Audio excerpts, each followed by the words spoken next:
Hello, my name is Caoimhe Calders. I'm a past pupil of St Kevin's College in Lisnaskea. I left St Kevin's back in June 2015 after completing my A-levels. I then moved on to Ulster University Jordanstown, where I studied clinical health physiology, specialising in cardiology in my second and third years. After I graduated from Ulster, I was then accepted into Queen's University Belfast to begin my master's degree in molecular biology and biotechnology. Even through school, through my GCSEs, I loved science. I decided quite early that a career in science is what I wanted to do. So I decided that I was going to study biology, chemistry and physics, along with health and social care for my A-levels. I decided that initially I wanted to be a midwife. I went through the whole process of wanting to be a midwife. I applied through UCAS like everybody else to Queen's, to midwifery, to nursing and midwifery, and a few of the girls in my year at the same time decided they would as well. It didn't work out for me, unfortunately. I got the grades.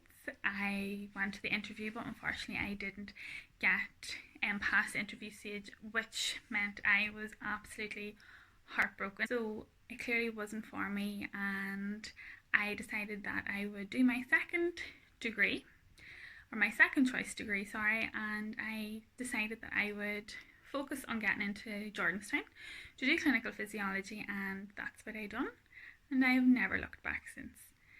I absolutely loved my 3 years in Jordanstown. I loved the course content, the lectures, the projects with other students. We were a very, very small cohort because we were quite specialised, so we could decide to do cardiology or respiratory. My placements, my favourite being I got the opportunity to work with Mr. Daniel Robb, who was a cardiothoracic surgeon in Belfast at the time. He now works over in America and lectures in medicine and surgery in Penn State University, and got to be with the perfusionist at the time, Mr. Enan Harkin, who was phenomenal. Mr. Robb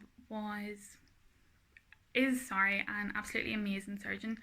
He very much loved teaching.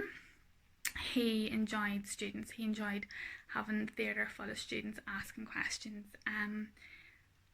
I was behind a massive machine in one of my placements with Daniel. I didn't even think he knew who I was. Just focused on the perfusion machine, the heart-lung machine, making sure the patient was connected to bypass. He silenced theatre and asked me to take a step up to the table with him, and I was standing just to the left of him by the patient's head, overlooking the surgery. And he started asking me questions about the heart, different things about the heart, very simple questions like how the heart pumps the blood, into more depth as well. My legs were shaking. I didn't know what to do.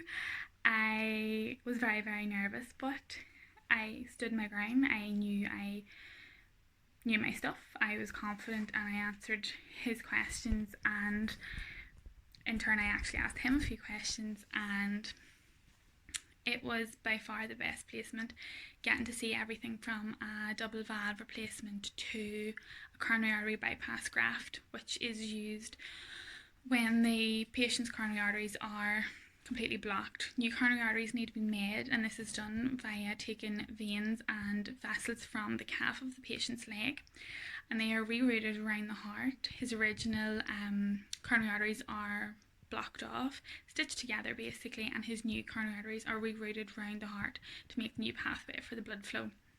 So I got to see everything from very simple procedure to something extremely intricate, when the patient's heart is completely stopped. His heart isn't beating. He is completely in the hands of the perfusionist.